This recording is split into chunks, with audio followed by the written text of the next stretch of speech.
आज हम बात करेंगे why SHE is not commonly used as a reference electrode. हम SHE स्टैंडर्ड हाइड्रोजन इलेक्ट्रोड को एज अ रेफरेंस इलेक्ट्रोड क्यों नहीं यूज़ कर सकते? Electrode as a reference electrode हम क्यों नहीं यूज़ कर सकते? ठीक है ना। इसकी वजह ये है, इसकी दो वजूहत हैं कि सबसे पहले तो हम यहाँ पर बना देते हैं स्टैंडर्ड हाइड्रोजन इलेक्ट्रोड बना देते हैं हम यहाँ।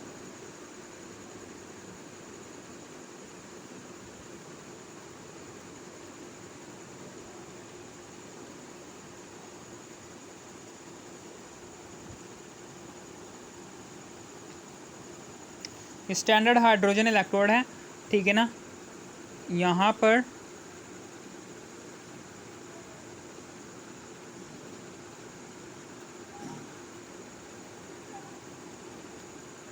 पर मैं लिख देता हूँ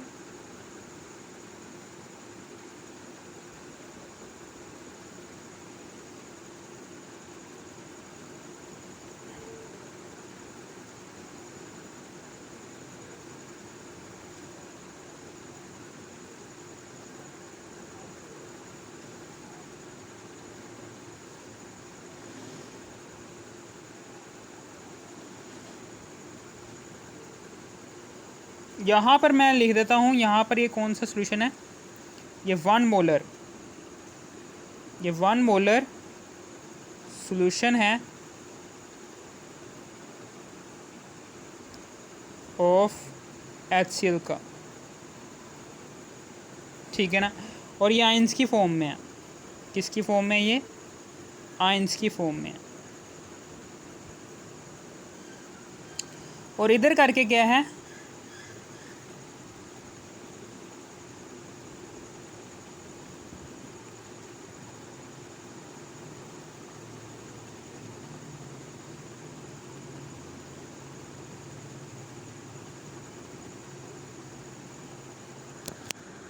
इधर करके क्या है, यहाँ पर करके एक इन्वर्टेड फनल लगी होती है।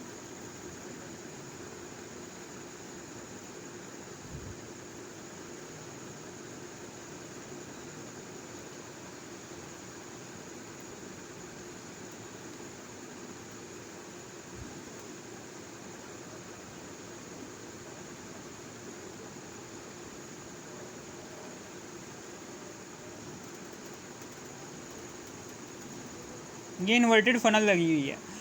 और यहाँ पर, ठीक है ना, आपको पता है कि ये बीकर है, इसको कहते हैं बीकर, ठीक है ना। और इधर है जी ये क्या है, ये इन्वर्टेड फनल है। ये सारा का सारा SHE है, स्टैंडर्ड हाइड्रोजन इलेक्ट्रोड। ये क्या है, सारा का सारा स्टैंडर्ड हाइड्रोजन इलेक्ट्रोड,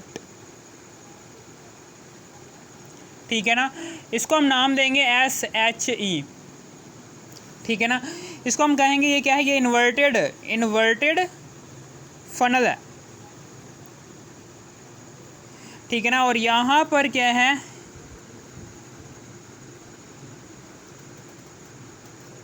ये प्लाटिनम का बना हुआ यहाँ पर फॉइल है। ये फॉइल है प्लाटिनम की बनी हुई।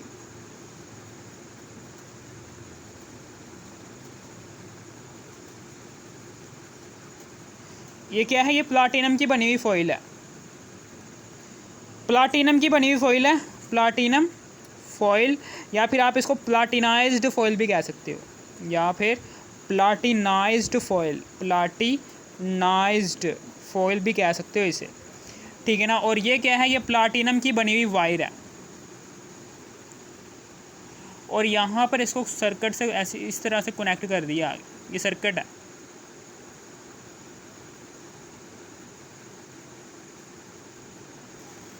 ठीक है ना। और यहाँ से हम हाइड्रोजन गैस को एंटर करते हैं, कितने प्रेशर के साथ? 1 ATM के साथ। अब यहाँ पर जो सा स्टैंडर्ड है, स्टैंडर्ड का मतलब क्या होता है? कंडीशंस। स्टैंडर्ड का मतलब क्या है? कंडीशंस। कौन कौन सी कंडीशंस है यहाँ पर? सबसे पहले तो यहाँ पर प्रेशर होना चाहिए 1 ATM या फिर 760 टार, ठीक है ना। टेम्परेचर होना चाहिए यहाँ पर 225 डिग्री सेल्सियस, या फिर इसको 298 केल्विन भी कर लो, या फिर यहाँ पर जो सी कंसनट्रेशन होनी चाहिए HCl सोल्यूशन की, वो होनी चाहिए 1 molar HCl solution, 1 molar concentration होनी चाहिए HCl की, ठीक है ना। ये इसकी स्टैंडर्ड कंडीशंस हैं।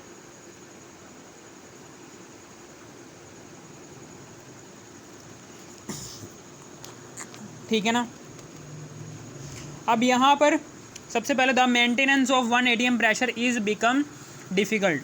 सबसे पहले तो हाइड्रोजन गैस को 1 atm प्रेशर के साथ इन्वर्टेड फनल के अंदर भेजना बहुत ज़्यादा मुश्किल होता है, यानी कि 1 atm प्रेशर को मेंटेन रख पाना बहुत ज़्यादा डिफ़िकल्ट होता है। ये इसका सबसे पहला डिसएडवांटेज है SHE का, ठीक है ना, समझ आ गई आपको।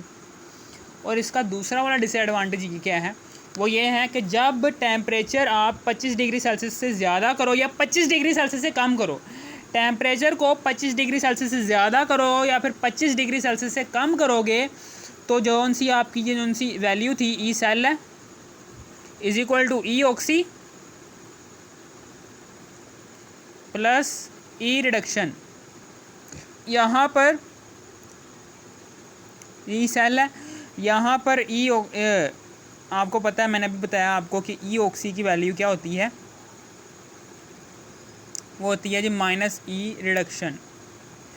इसको आप इस तरह से भी लिख सकते हो, ई रिडक्शन, ये वाला फार्मूला आपको मैंने याद करने के लिए कहा था, ये वाला फार्मूला, ठीक है ना, ई रिडक्शन, फिर उसके बाद प्लस यहाँ पर ई ऑक्सी आ जाएगा, ठीक है ना।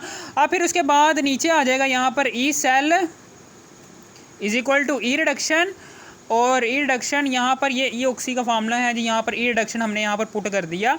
और फिर उसके बाद यहाँ पर एक ये फार्मूला है, आपको याद करने का कहा था, ये वाला फार्मूला आपको याद करने का कहा था, ये 3 फार्मूले आपको याद करने के लिए कहे थे। और यहाँ पर सेल जोन सा मैंने आपको पिछली वीडियो में बनाकर दिखाया था कि जहाँ पर जिंक मेटल का इलेक्ट्रोड पोटेंशियल हमने कैलकुलेट किया था through SHE, standard hydrogen electrode को इस्तेमाल करते हुए, वह हमने उस सेल के अंदर हमने जो सी रिडक्शन हो रही थी वो हाइड्रोजन आयंस की हो रही होती, जबकि ऑक्सीडेशन हो रही होती है वो जिंक आयंस की हो रही होती है।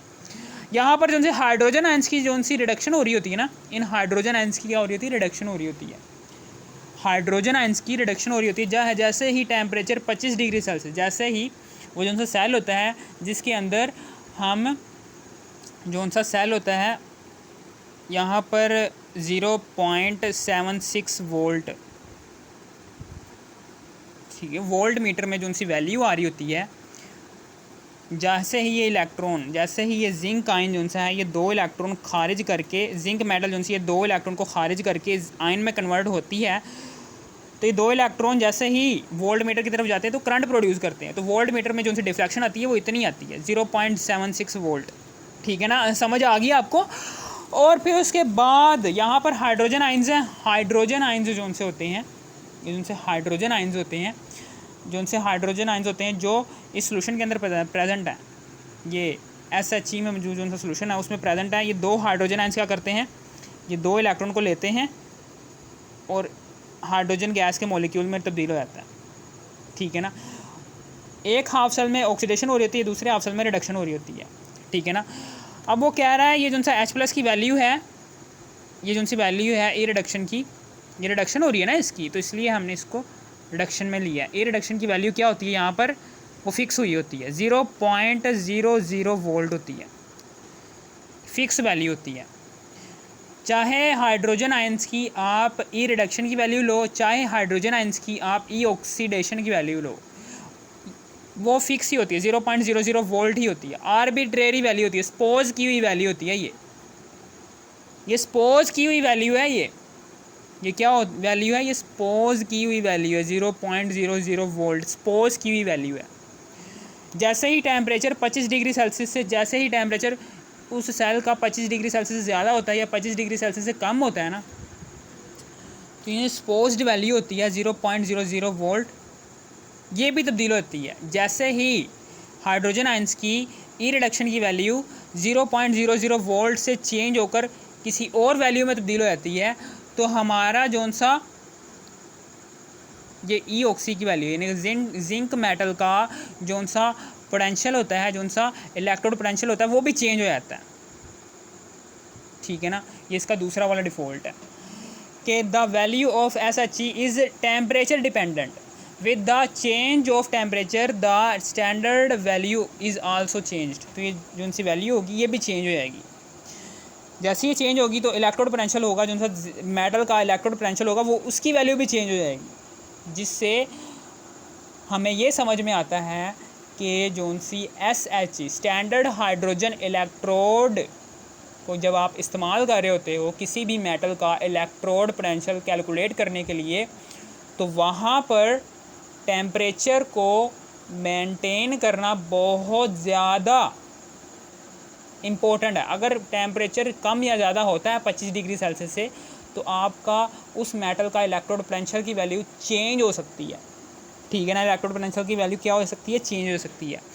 अब फिर उसके बाद यहाँ पर मैं सारी की सारी कहानी लिख देता हूँ कि कैसे कैसे कर सकते हैं हम। ये ई सेल है, ई सेल की वैल्यू होती है 0.76 वोल्ट, ठीक है ना। ई रिडक्शन यहाँ पर हम करवा रहे हैं, ई रिडक्शन की वैल्यू हाइड्रोजन आयंस की ई रिडक्शन की वैल्यू 0.00 है, ठीक है ना। और ई ऑक्सी हम मालूम करना चाहते हैं, यानी कि ऑक्सीडेशन है, ऑक्सीडेशन मेटल की हो रही है ना, तो मेटल की ही हम मालूम करना चाह रहे हैं यहाँ पर इलेक्ट्रोड पोटेंशियल। तो यहाँ पर इलेक्ट्रोड पोटेंशियल की वैल्यू क्या आ जाएगी, यहाँ पर 0.00 वोल्ट ये है और 0.76 वोल्ट ये है, ठीक है ना, हाइड्रोजन आयंस, ठीक है ना। और यहाँ पर ऑक्सीडेशन पोटेंशियल जो सा मेटल का इलेक्ट्रोड पोटेंशियल की वैल्यू आ जाती है यहाँ पर ज़ीरो में, जब जैसे ही कोई चीज़ ऐड होती है माइनस होती है, वो वैसे के वैसे वही चीज़ आ जाती है। E oxy is equal to 0.76 volt, यानी कि जिंक मेटल का इलेक्ट्रोड पोटेंशियल की वैल्यू जो सी है वो ये आ गई है,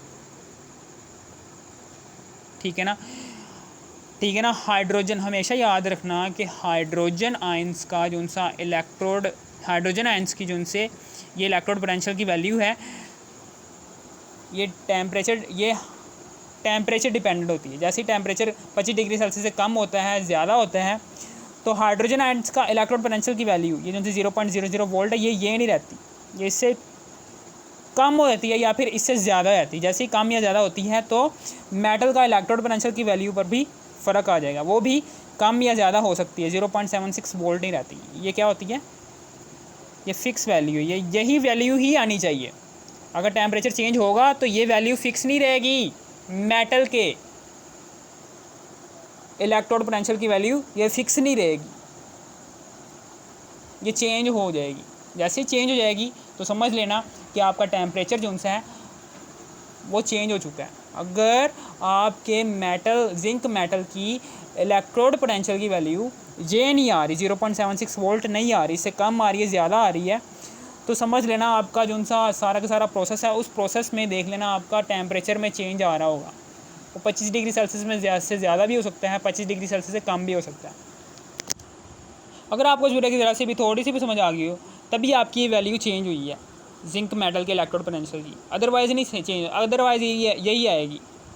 अगर आपको इस वीडियो की ज़रा सी भी थोड़ी सी भी समझ आ गई हो तो इस वीडियो को कर दो लाइक और सब्सक्राइब और शेयर भी कर देना। Thanks for watching me. Temperature में चेंज होने की वजह से जो सी वैल्यू चेंज होती है ना, वो हाइड्रोजन आयंस की, हाइड्रोजन आयंस की चेंज होती है, यानी कि ये वाली चेंज होती है वैल्यू, इस वैल्यू में चेंज आता है, ठीक है ना। Thanks for watching me. ये शॉर्ट क्वेश्चन है MSc के हवाले से, FSC first year second year में इतना इंपॉर्टेंट नहीं।